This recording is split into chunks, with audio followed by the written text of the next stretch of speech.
Welcome to episode 17 of the Think Wildlife podcast. Today we have Nandan Nawn, a professor of economics at Jamia Millia University of New Delhi. He has a particular interest in ecological economics. My first question is what is ecological economics and why is it important? Right. So, ecological economics has a history, and this history is not a structured history. So, it's important to understand that its sister, I'd say, a sister like environmental economics. Environmental economics, many people have heard about it, but not so much about ecological economics. And in fact, in many where I hear this question about what's the difference between ecological economics and environmental economics, it is important to understand that ecological economics prioritizes a scale question. The scale question is that nature imposes certain limits. So the economic system has to function within those limits. In fact, the three things that it foregrounds in the order: first is scale, second is allocation, and only after that, efficiency. In contrast to that, environmental economics, because it is after all an offshoot, or it is within the dominant discipline of neoclassical economics, it foregrounds efficiency. So it's like this, that think of an example, of a famous example that is given by one of the doyens of ecological economics, Herman Daly, is that imagine that efficiency, the notion of efficiency is one way or the other, can think of a balance. So you can think of a ship, and the owner of the ship is putting weights, or the manager of the ship is putting weights on both the sides, so as to maintain the balance of the ship in question. So having a balanced weight on the ship is efficient. But Daly argues that beyond a point, irrespective of the balancing, the ship will sink in case there is too much of weight. So that is precisely the scale question. So once the scale is reached, only after that one should allocate, and then one should pursue efficiency. On the environmental economics, however, it prioritizes the efficiency question, and in fact, the questions of efficiency was foregrounded over and above allocation. So it is typical for environmental economists or neoclassical economists to pose a trade-off between efficiency and equity. Equity is all about allocation. So there are things which are efficient but may not be allocated, but allocation question may not be answered. So those matters are prioritized than anything else. And as you know, that the market is supposed to be an institution which is supposed to result in efficiency. Therefore, neoclassical economics will pursue markets, functioning of markets, and so on and so forth. Ecological economics, on the other hand, they will not pay so much of attention to the markets because there are clear limitations in the market. So they will rather look at the questions of rights, and rights has to do with allocation and so on and so forth. One more question I had was what are some ways that teachers evaluated according to the market? This is a contentious question because valuation as a value follows from valuation, follows from value system. So think about it, that say in 1997, this is a classic paper by one of the ecological economists. His name is Robert Costanza. So a team of economists and ecologists led by Robert Costanza has published a paper in Nature. The paper has been, I think, cited by more than 20,000 people. So what it did was to find out the value of ecosystem services. Now, you asked this question, value of nature, and I answered the question in terms of value of ecosystem services. There is a big difference between the two.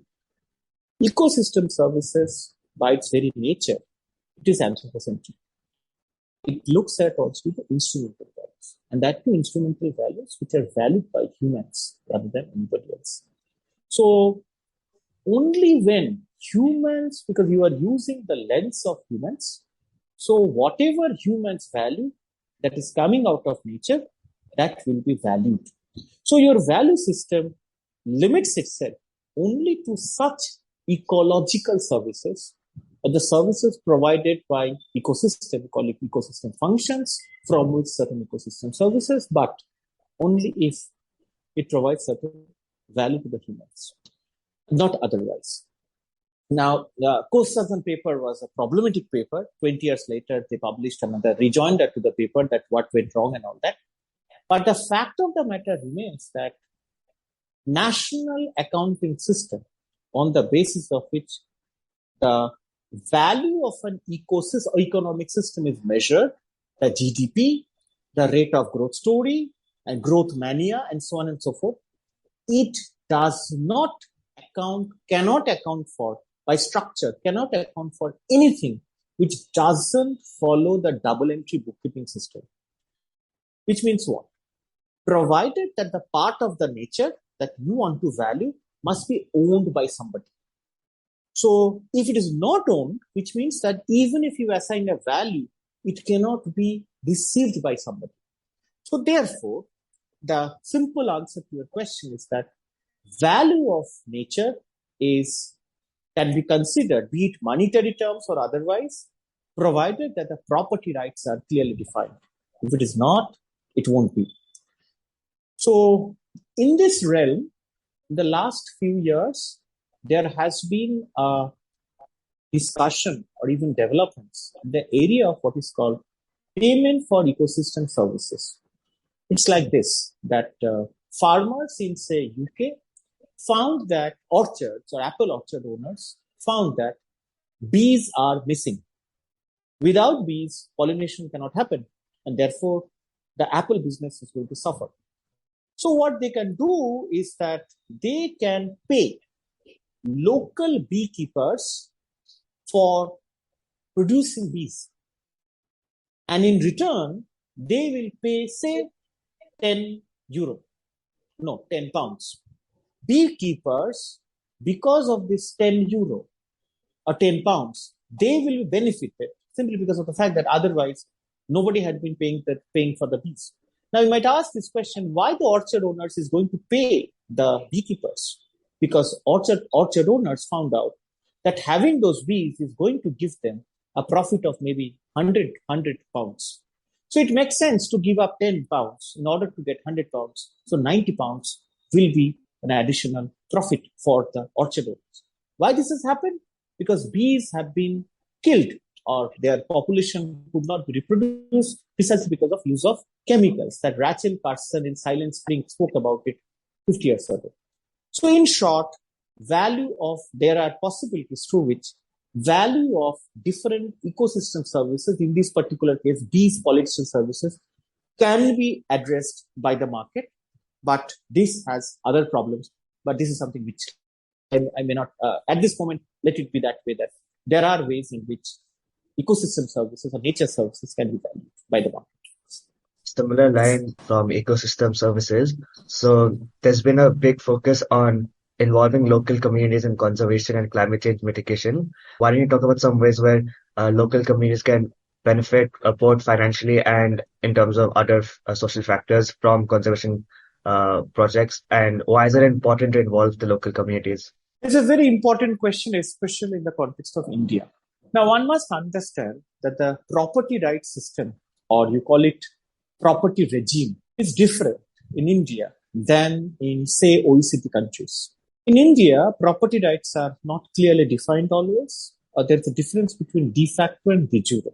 It's like a forest can be a state forest, but villagers or people who are residing close to the forest has access to the forest without owning it.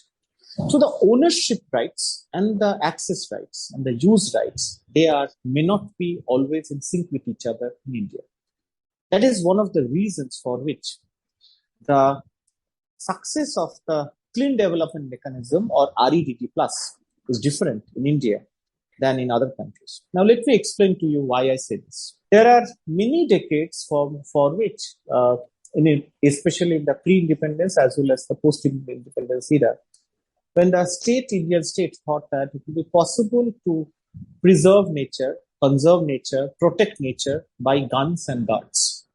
Unfortunately, that didn't work out. So one of the watershed moments in India's history, so far as forest management is concerned, is Joint Forest Management, 1989. Now the question is, how come some of the joint forest management practices or those matters have been successful while most are not? The reason is that there was hardly an incentive on the part of the village forest committee, that is, who is at the local level, to decide which species are to be planted, how the benefits obtained from the management of the forest by the village forest committee, how those benefits will be given to the villagers, and so on and so forth. The simple point is that if I don't have an incentive, why should I care, right? So therefore, we have been thinking about, or rather, we have a Forest Rights Act, 2005, which is supposed to be given certain rights to the forest dwellers.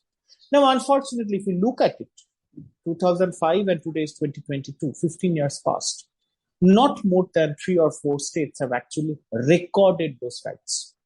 The reason is something which is not difficult to fathom, but for the sake of limiting myself, I would say it is to do with understanding whether a forest is to be kept for the sake of forest, like forest as a forest without any use. It's like a museum, like a heritage. You just remove it from human vicinity, like a national park, like Yellowstone National Park came up from that. So you preserve it. You preserve a forest for the sake of forest, right? Intrinsic value. Or you want to use the forest for the purposes of giving benefits to the people, the local people, or the people who are close to the forest, who has lived with the forest for centuries, and they know how to manage it, and so on and so forth. And that is like conserving the forest or using the forest for conservation purposes. So I call it development for conservation rather than development versus conservation. The first route is that, well, I would like to keep my forest as it is because I think this is something which I must keep it. So the whole notion of pristine forest, that these are very, very Western in nature. Like pristine forest, like I'm sure you must have read Amitabh Ghosh, The Nutmeg's Curse, that how European settlers in US, they actually wanted to change the terrain. He called the term terra forma. They wanted to reproduce the European nature in US, and therefore they decimated people, they decimated wildlife, and so on and so forth. So the idea is that I have to have a notion of a forest, and that for a notion of a forest, if it is pristine forest, nobody will touch it, and so on and so forth. No human beings will touch it. Then you are preserving. And unfortunately, in India, keeping in mind the population density, keeping in mind the intertwining of nature and people, it is just impossible to keep forests in the way that a national park or Yellowstone National Park would allow you to.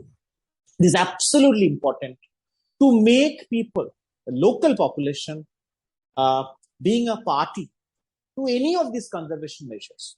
In fact, I'm sure you are aware of the fact that today only Madhav Gadgil, or yesterday Madhav Gadgil, make a statement on the Western Ghat ecology expert, Western Ghat, the conservation of Western Ghats ecology. So I'm sure you remember that there was 2 committee reports. One was headed by Madhav Gadgil. The other was headed by Kasturi Rangan, both famous scientists.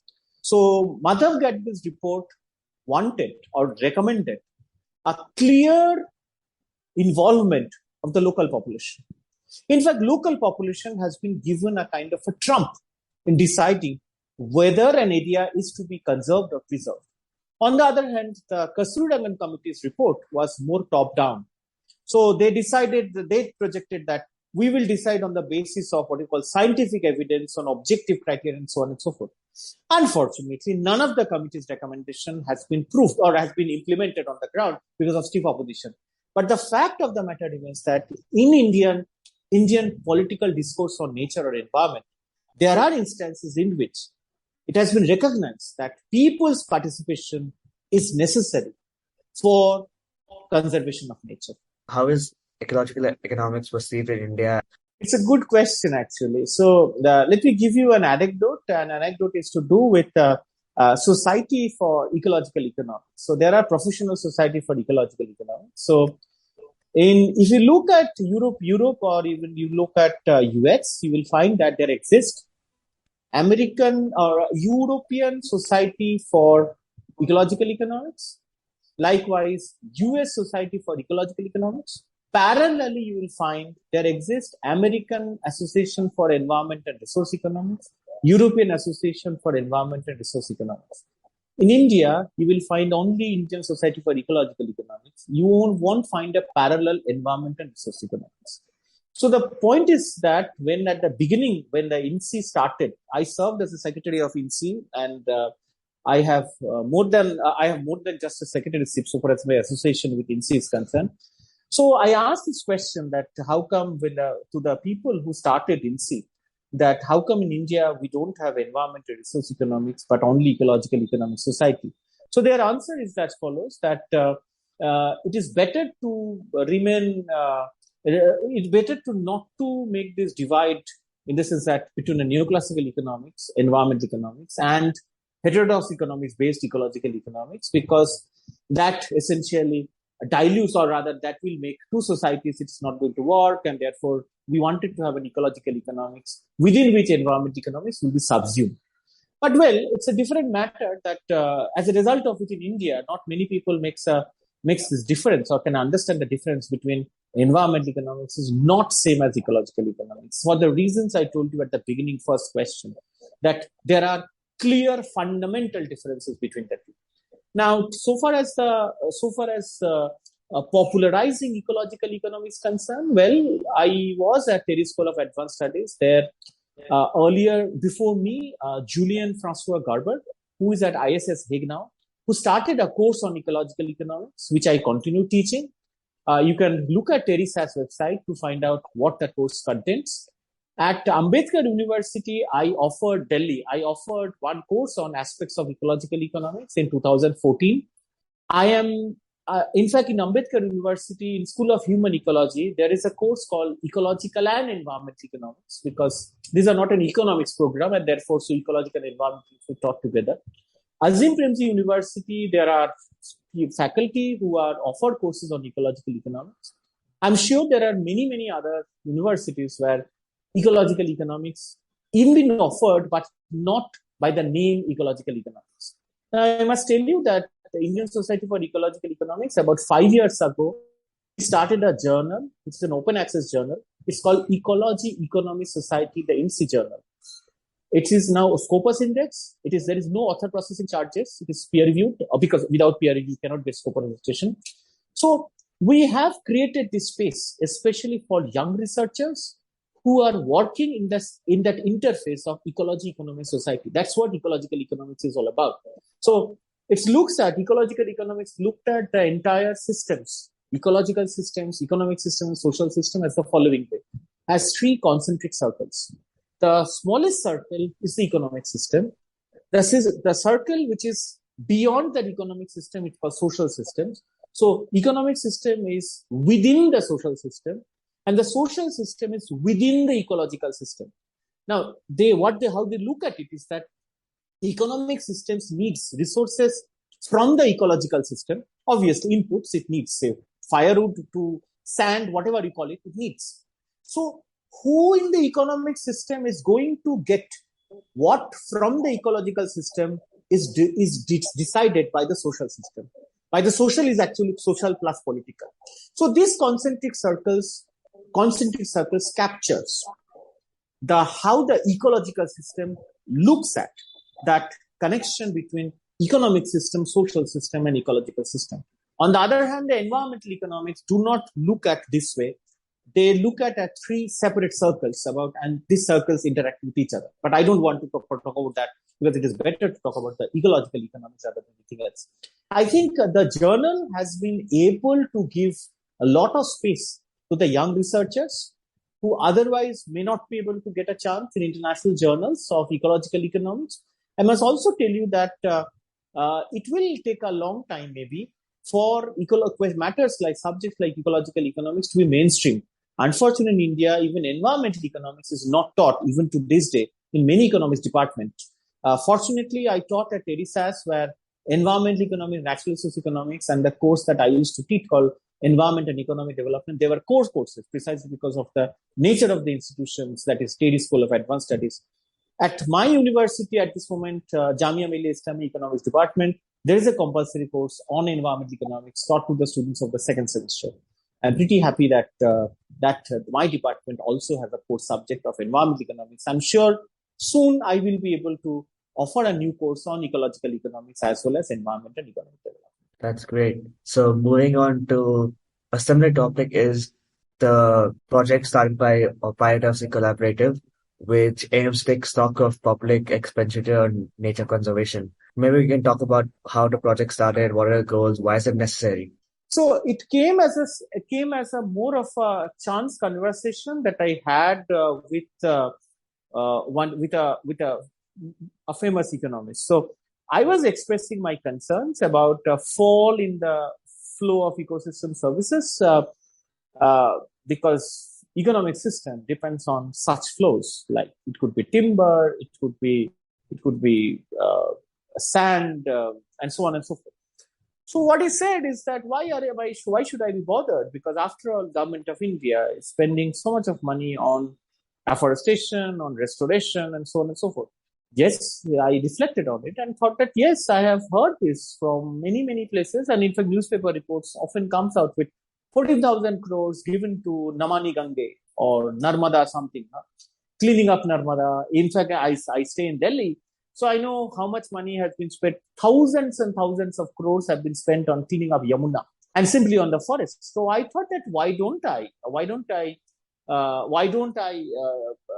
approach some interested students who might be willing to know that how much money has been spent from state and national exchequer, that is the state government and the central government, from the taxpayers' money. So it's not like United Nations money channelized through government.